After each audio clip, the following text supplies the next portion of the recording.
Hi, and welcome to Rise and Rediscover podcast. I'm Rachel. I'm a mindset coach and a mom. And this podcast is a platform for mothers to share their stories about growth, resilience, transformation, difficulties in all areas of their lives. I inspire them to rediscover who they are, who they were meant to be, and, talk about the importance of self-care and taking care of ourselves while we're going through some difficult times with our children. Today, I'm super excited to have a really good friend of mine, Kelley Cabral-Mosher. I'm going to tell you a little bit about her before she starts to do her thing. But Kelley is a holistic psychotherapist, owner of the Freedom Center with over 30 years experience in trauma healing, self-discovery, and soul work. Through psychotherapy, mindfulness, energy medicine, and several other modalities, she empowers others to unlock their potential and embrace life. Passionate about her family, community, and personal growth and live music, Kelley inspires her people to live life to the fullest.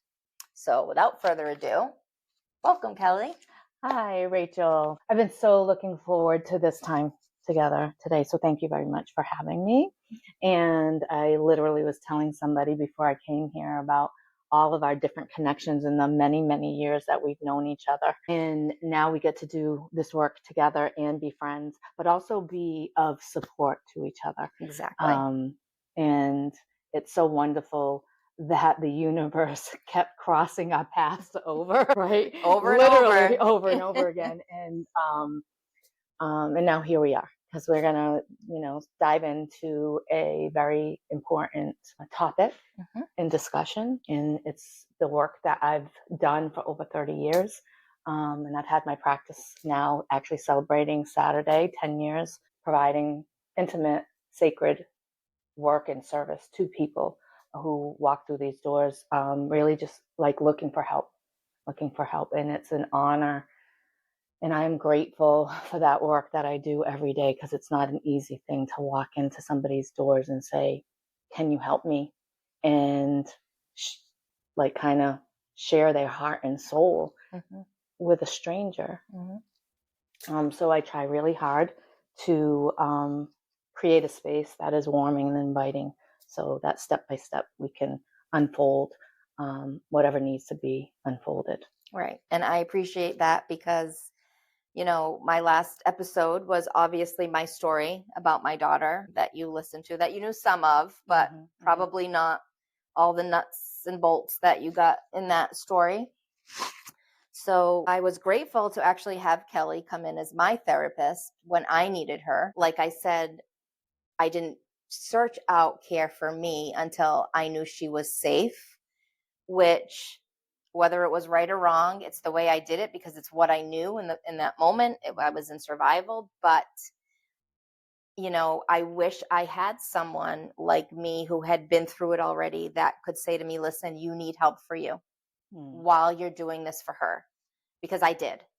And I was grateful when I did finally reach out to you and pulled back layers that I didn't know. You pulled things out that I didn't know that were in there. And I'll tell you, I tend to do that. It was amazing. It was amazing. And I was in a different place in my life at that point because we had gotten through it and gotten over it, and we were on the other side of it. So it wasn't as fresh for me. But, the reason I wanted Kelley on today was to talk about the epidemic, pretty much, of the mental health crisis in our kids today. And, what do we do, and how as a community can we fix this somehow? I know we can't fix it, but, what do you think we could do as parents, maybe a little differently? That's a big question.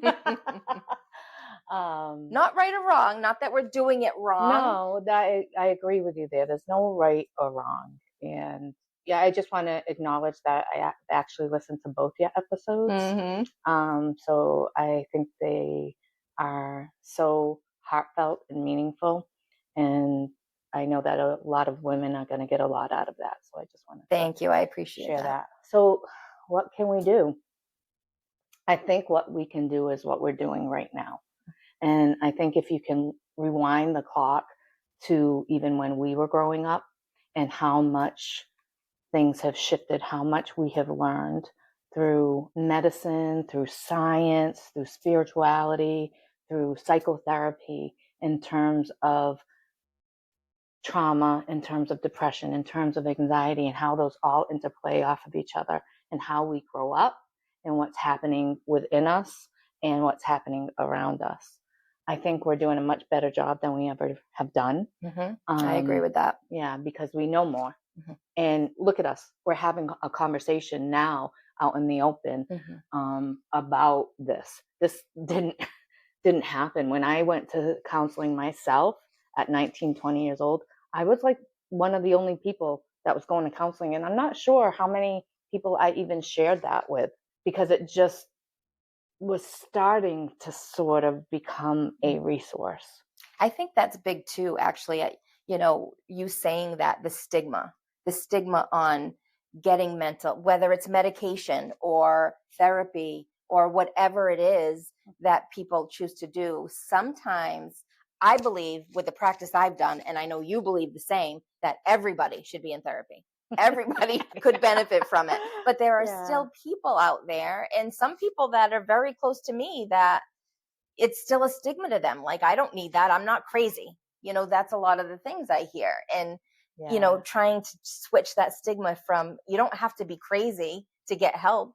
Well, I think that, like, that even that word crazy, I don't know that is a very old word. So old. That was used really to categorize people and put them into these boxes, that there was something wrong with them. Because for so many years, this was came from with the lens of it being, there's a problem with you. There's something wrong with you. You're crazy. You're going into the institution, and separate you from all of that. When in reality, we use the term now called intergenerational trauma. This is carried down like diabetes and heart disease, like through families and ancestors and generations of trauma that has existed in ways we've interacted with each other. And sometimes it's so ingrained that people and families don't even know it's happening, right? So that place where people are like, no, I don't need therapy, right? There's nothing wrong with me, is really, to me, rooted in fear. I agree. I think most things are rooted in fear anyway, but it's rooted in fear because there's so much, as you mentioned before, as I mentioned, that are layers of this. And ultimately, and this is what I always say to the people I work with, they're like, oh, no, we know. We know the answers and we know the truth.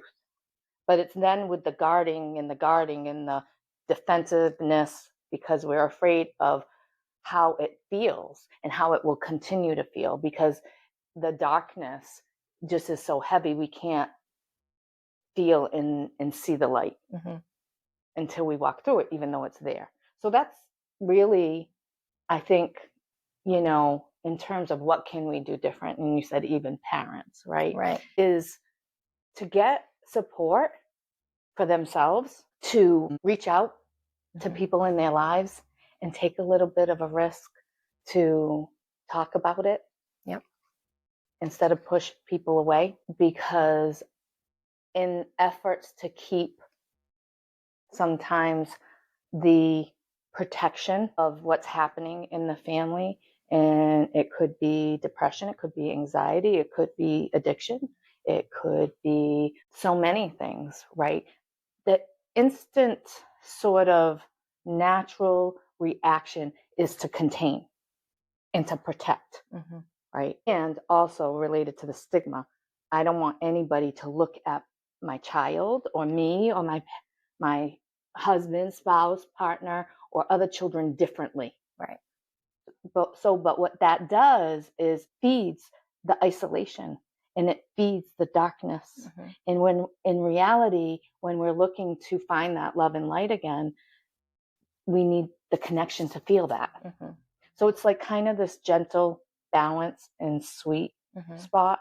It's knowing where in those sort of touch points of trusting people in your life that you can kind of do that with. Right. I know for me, my personal and professional journey has been synchronous, right, in my own like healing and the work that I was doing with other people. And I can't tell you how alone like I have felt in my life, because I didn't, again, this is going back 30 something years ago. I didn't have anybody that was knowing it more than like we know it today. Right. You didn't have us. Yeah. I had people in my life. But that's part of my journey, I guess. Right. I'm kind of like kind of spearheading and having jumped into some of this, so to be able to offer what I offer to people. But depression's not easy. No. Anxiety's not easy. No. At all. And it's not easy as parents. And I think our generation is changing that.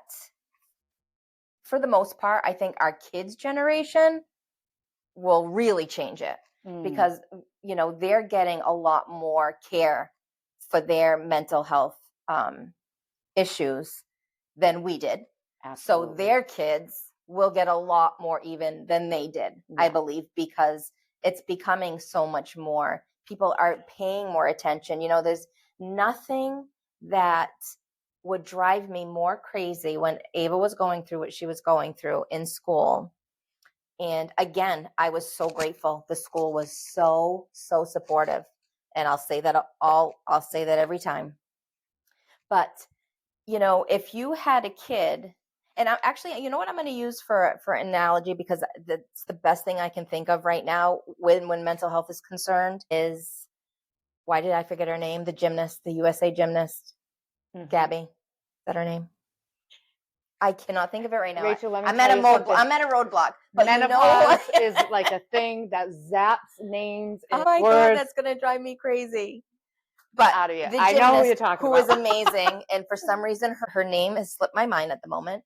But she left gymnastics in the middle of the Olympics, the last Olympics, because of her mental health. And she was ridiculed, and she was ostracized, and she was made to feel terrible because she was leaving for her mental health.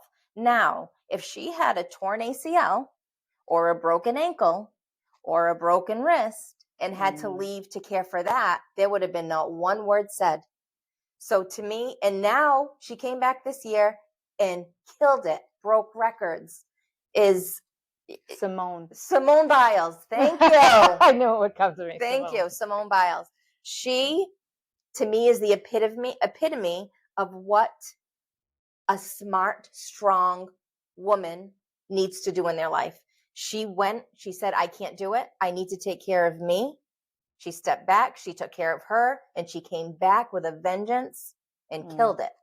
So the point of that story for me is, had it been a limb or a physical injury, it would have been okay. Right. The stereotype that still exists. And it still exists. The decisions, you know, that we have to make. You know, it's interesting because when you were talking about that, I actually thought about only in 2017, Rachel, 2017, this was 7 years ago, I lost my job. I'd been working in the field for all the way up to that. So, and my job was always like kind of like my place. And I looked at my husband and I said, I feel like I need to just take this time, because still in all the work that I had been doing personally and professionally, because I'd been in and out of therapy, I still am in therapy because I believe in it so much. I still had a lot of healing to do.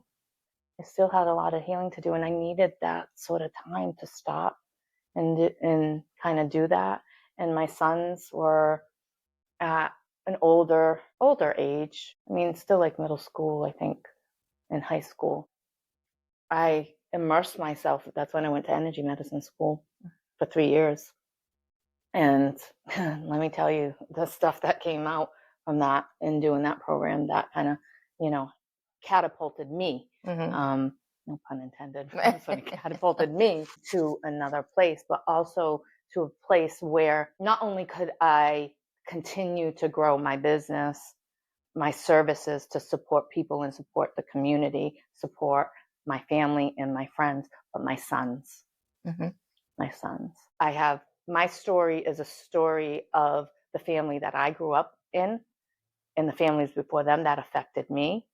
But it's also a story of my family and my children and how mental health has affected them. Right.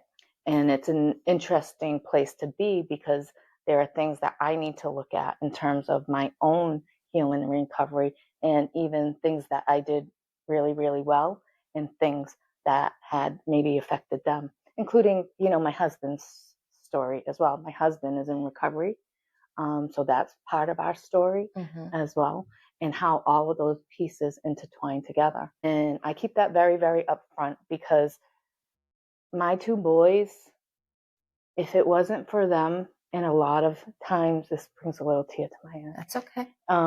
In my life, the darkness was really dark, and it was because of them that I was able to push myself to take one foot and keep it going in front of the other, not knowing sometimes how I was going to make it through the day. And depression, it's still there. I'm not sure that it ever really goes away. Right.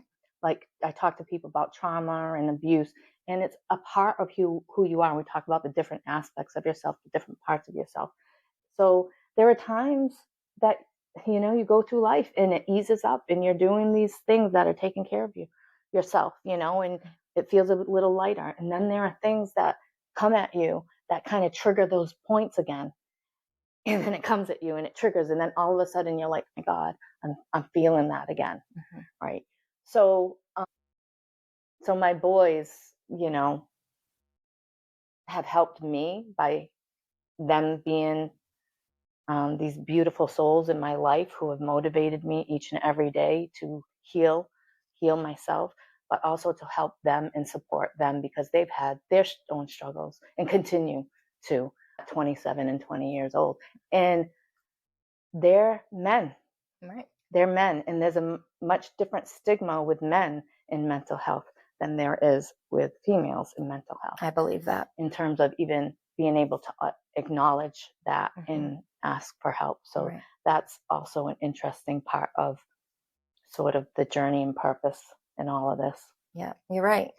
I think we talked about it in one of the healing circles I came to that you offer women, and how men are supposed to be strong and they're not supposed to cry, and they're supposed to be the caregivers and they're supposed to be tough, and they are given that stigma where it's hard for them to be open. I'm grateful my son has had also some mental health issues, nothing like what my daughter had, but he had some times where he needed me and he needed support, and I was lucky, as you were, to raise him with compassion and care, and to know that feelings are real and you need to feel your feelings, and you don't have to be the tough guy all the time. Crying is okay. Crying is okay. But there are so many boys and men out there that weren't taught that. So they hold on to this anger or this hurt because they don't have an outlet. Yeah. Right?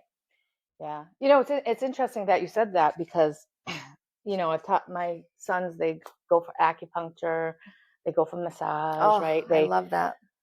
And I've taught them about mindfulness and meditation, but even with all of that, both of my sons have been in really dark places that, to even your experience, to be a mom at the college level age, at the same, older age.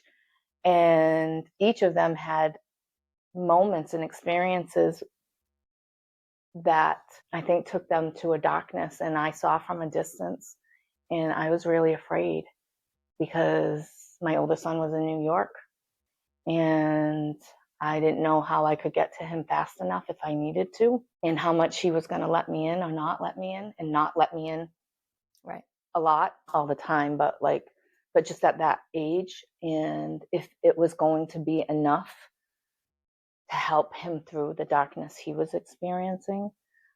And also my younger guy, he made the choice to come home from college, because if he didn't make the choice, we were going to go and get him, because my husband had to drive up there at 10 o'clock at night one night because we didn't know if he was okay.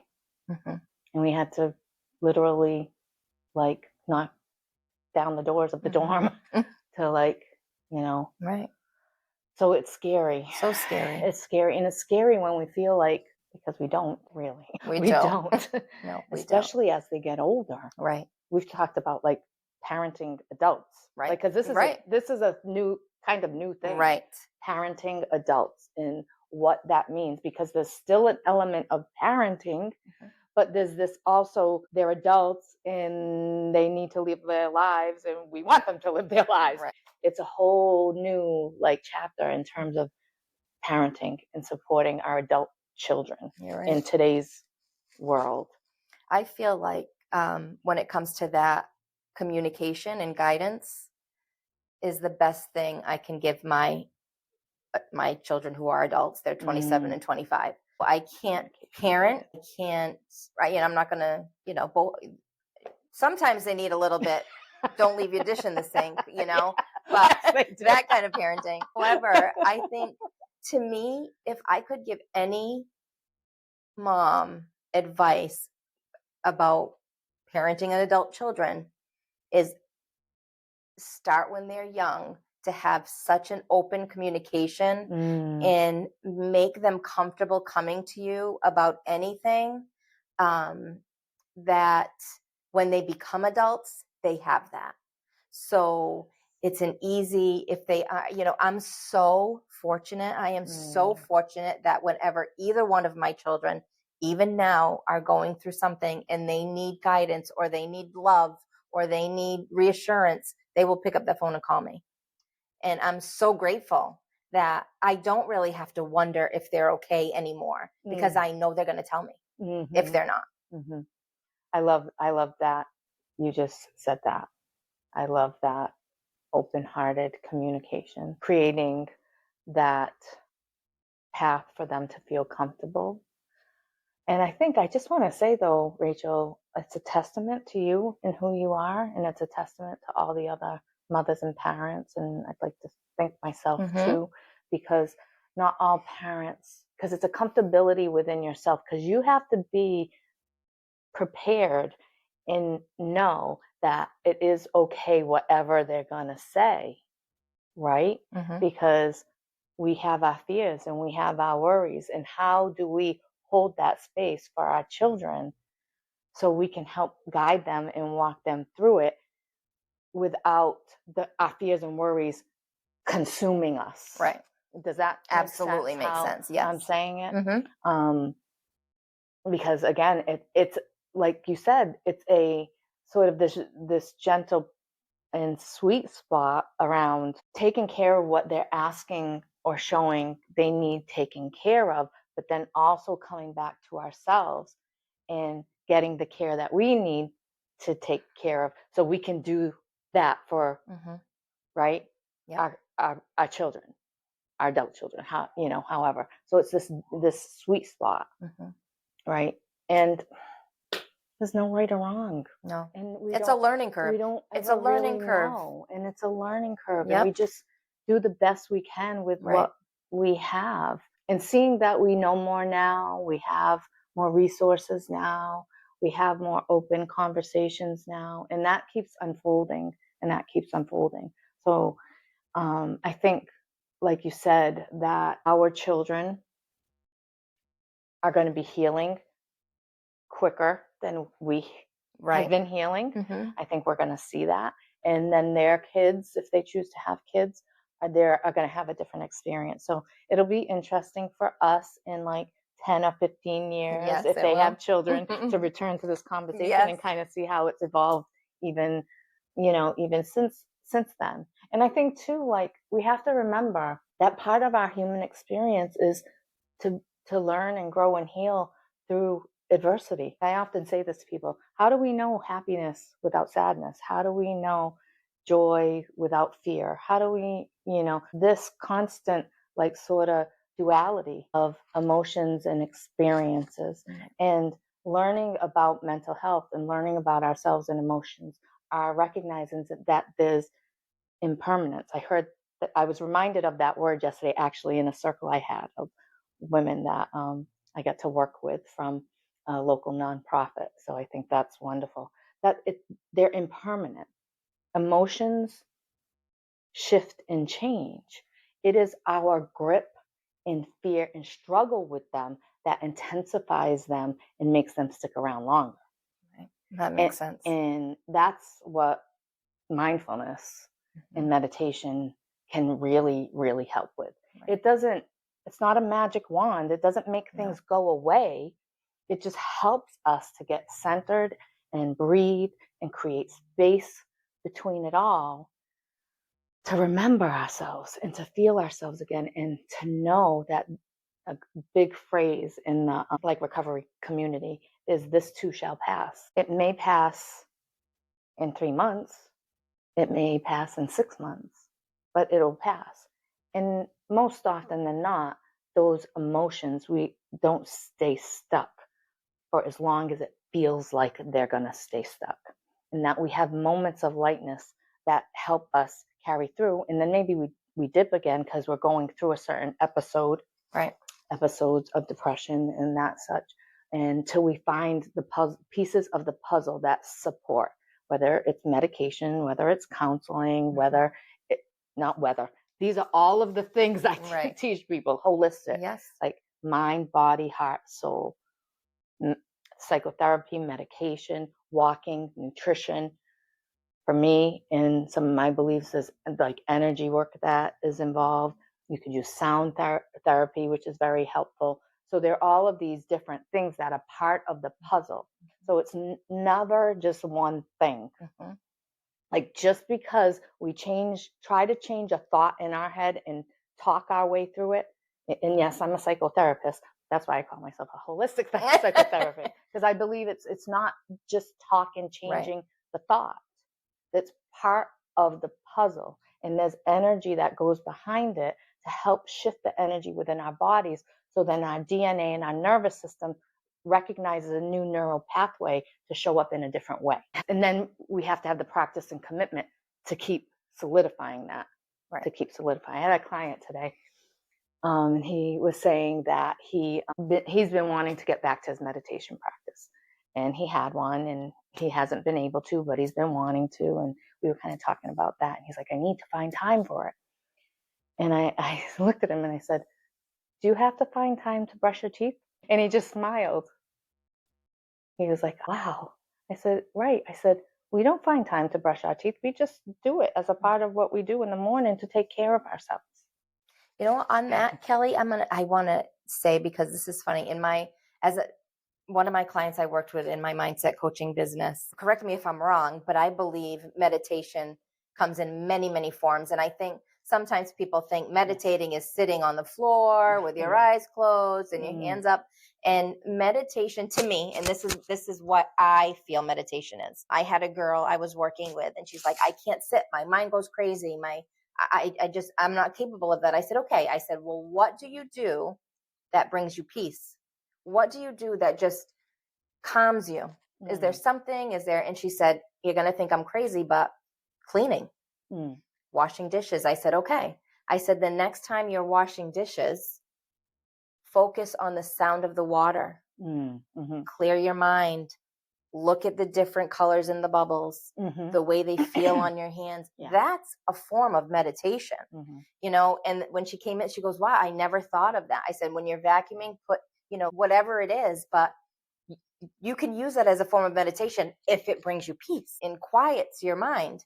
So she came in the next week. She said, Rachel, I cannot believe how that worked. She said, I actually ended up putting in my AirPods and putting on sound bowl music while I was washing the dishes. So, I love it. That is something that people, I think, don't understand about meditation. I think that there's a bigger picture of it. Yeah. The thing of it is, mindfulness and meditation, and they kind of go hand in hand, right? But they're not necessarily the same. Mindfulness is a sort of way of life and how you just kind of be. Right. And there are practices to help that. Meditation being one of them. And I agree. I use the same scenario all the time. if you look at a picture of somebody like this underneath a tree and meditation and it's going to bring you peace, it is a complete myth, and that is not right at all. Not right at all. And there's no right or wrong to it. So somebody can sit for 3 minutes and just do some deep breathing, and that's a meditation to them. Somebody can go for a walk and notice the leaves, right? And do some breathing, and that can be a meditation for them. That's a practice that helps with presence and mindfulness. Right. The washing the dishes and the cleaning, I love how you added some pieces to it, because the careful place to be is a lot of people use cleaning as a distraction. Right. Yep. And I agree with that. A different channel of energy, which isn't necessarily bad, because we all need those distractions and different channels of energy. But it's the experience of it. And I love how you pointed out, like, notice the bubbles, right? Listen to the water coming out of the faucet, because that's the mindful meditative. It's the sensory piece. It's the breathing. It's the slowing down of that. Oftentimes, those are windows to help people have that experience. So their mind and their nervous system has that experience. So if they so choose to maybe sit down for 5 minutes and listen to a guided meditation, they might have a different experience because they had this other experience in their day-to-day activities or their walking or such, if that makes sense. Yeah, that makes sense. Yeah, definitely. That makes sense. Yeah. So there are lots of things that we can do for ourselves and our kids, and we are doing them. Yes, I agree. We are doing them, and talking, with each other is so much about it.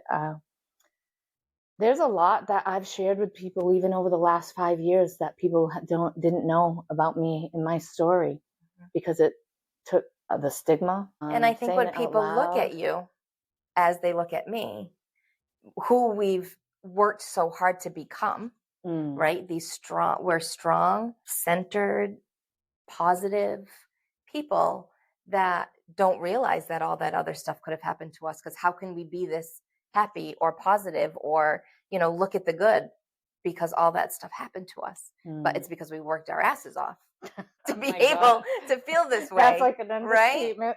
Right? The amount of people that messaged me after my last episode, friends or family members that didn't know that story. They knew, on the perimeter that she was struggling, and they knew, but not the story. And, how many people said, "You're so positive all the time. How can you be so positive?" I said, I wasn't during that time. I was, because I had no choice to be. But I'm positive and I'm grateful, and I will be grateful every single day because we made it out. And, it was not easy. It was the hardest thing I've ever done in my life. But I did it because my love for my child is stronger than anything in this entire universe. So you do it. When you have a love that strong, and, until you have a child, and I hate to say that, sometimes I feel mean saying that, but until that baby, or, whether you've adopted a child or you've given birth to a child or you're fostering a child, but until you have that connection, you don't understand. It's hard to understand, I think. Do you agree? Yes and no. Okay.